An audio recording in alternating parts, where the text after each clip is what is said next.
Hello and welcome to this edition of News on Canal English. I'm called Ndih. Maureen Ndih. Begin with our top stories of the day. General Voyage is the only travel agency in Cameroon's economic city Douala, particularly in the Douala 5 municipality that has been authorized to open its doors. There were the declarations of the senior divisional officer for Wori, Nasiri Pobia, during a press briefing in Douala yesterday.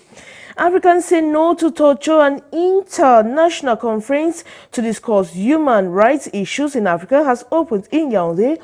Organizers have reiterated the need for African government to financially support their organizations.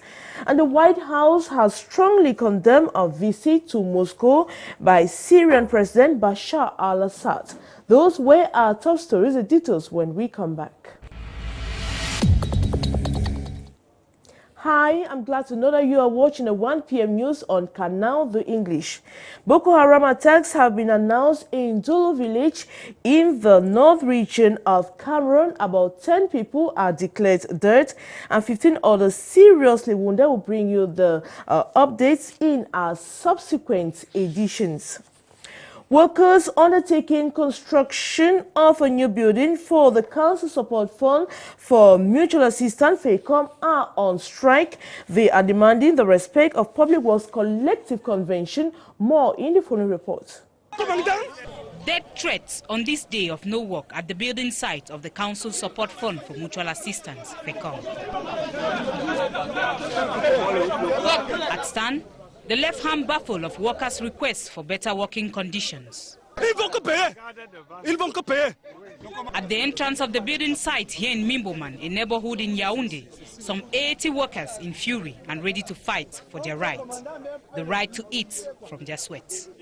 A situation which solicited the intervention of the National Syndicate for the Building and Public Works Sector. Intervention which resulted in the payment of 800 CFA francs daily transport fares for effective presence at work. This in conformity with Article 50 of the Collective Convention governing this sector. Informed about this other situation, Nkua Pascal, the president of the said syndicate, called on workers to calm down. Presently, at 50% completion, this is the second time in a row the workers of the China First Highway Engineering Company, master of the FECOM building site, are on strike. At the time of this report, we had no official reaction from the other party.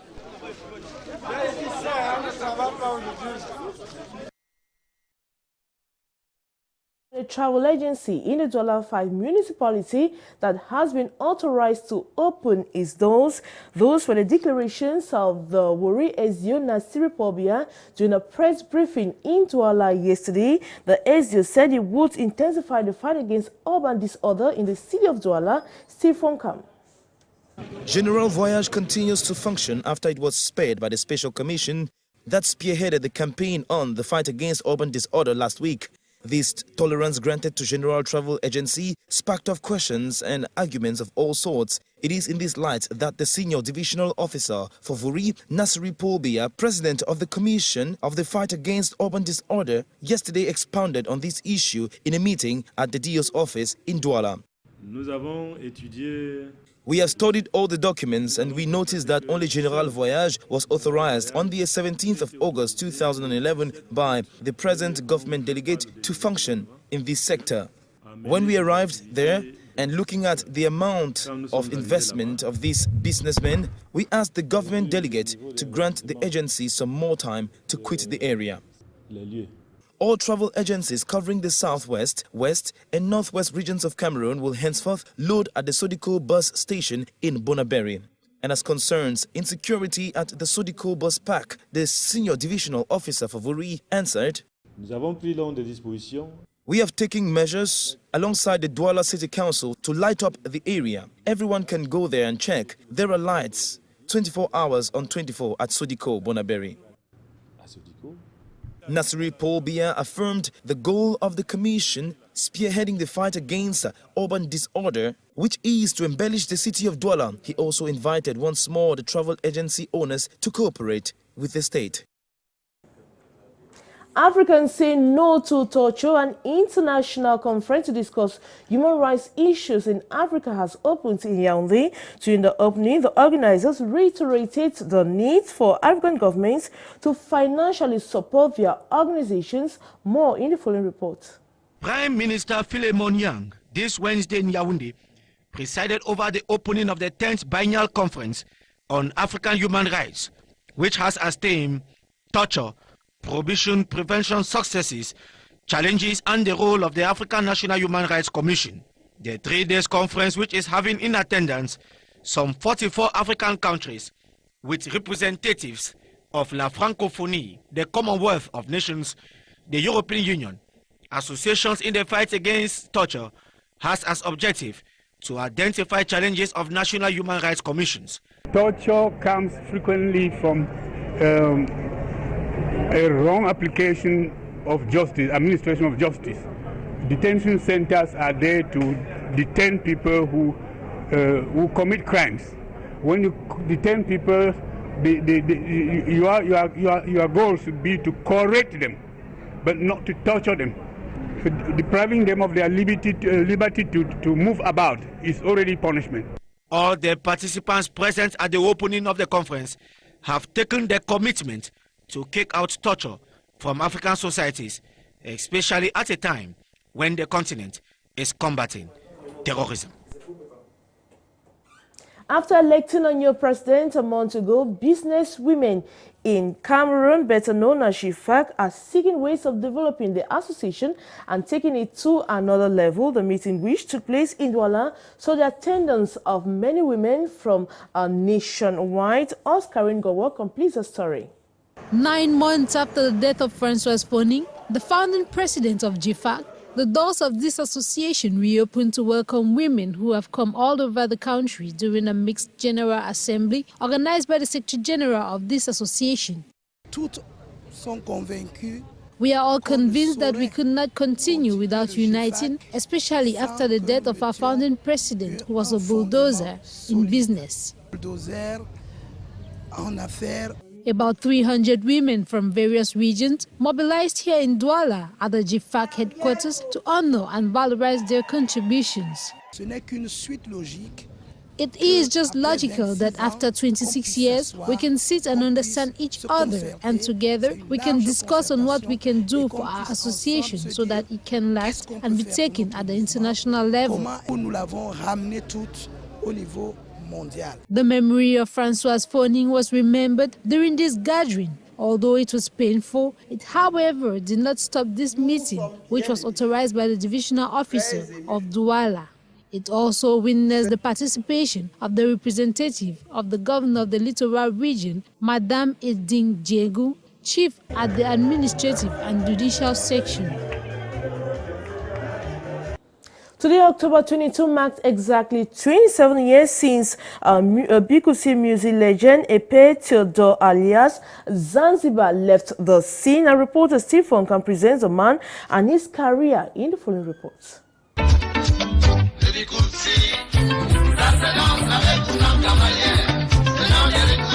22nd October 1988, 22nd October 2015. It is exactly 27 years that the Bikusi legend Zanzibar departed.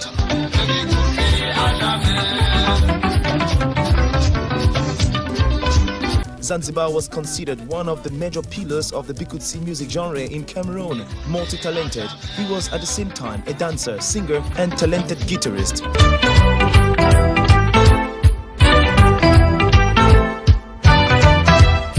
His career started with the Danny Boys Dokola, then after with Mama Wanja, Confiance Jazz, among others. In 1980, he created his group, Le Zubaki International, in Nigeria, where he later joined with the group Les Têtes Brûlées, founded by Cameroonian Jean-Marie Ahanda. His music career blossomed from his participation in the international music contest Prix Découverte RFI in 1987 and through movie directing. Born Epe Theodore, he passed away at the age of 26 on the 22nd of October 1988 in Cameroon after an unprecedented tour in France.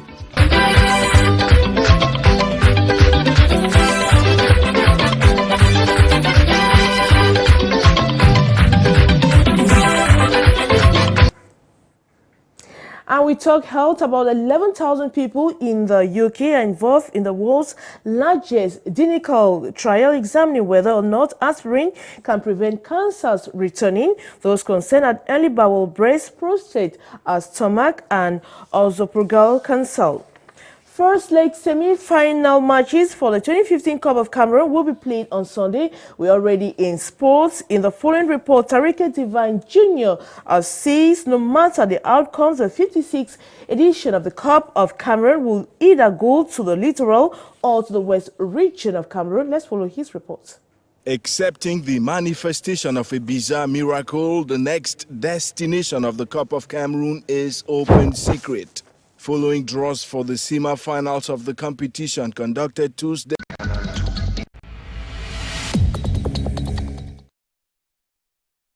Take you out of Cameroon. The White House has strongly condemned a visit to Moscow by Syrian President Bashar al-Assad. Our spokesman criticized Russia for putting on the red carpet. Welcome. Crystal Katala has the rest of that story. The Syrian leader's trip on Tuesday came 3 weeks after Russia began airstrikes in Syria against Islamic State militants and other forces. It was Mr. Assad's first overseas trip since civil war broke out in Syria in 2011. The conflict has claimed more than 250,000 lives. A team of Russian members of parliament is due to meet President Assad and the head of the Syrian parliament in Damascus on Thursday. While in Moscow, Mr. Assad made a point of expressing his gratitude for Russia's military intervention in the conflict. He said Russia's involvement had stopped terrorism becoming more widespread and harmful in Syria. For his part, Mr. Putin said Moscow's hope was that a long-term resolution can be achieved on the basis of a political process with the participation of all political forces, ethnic and religious groups.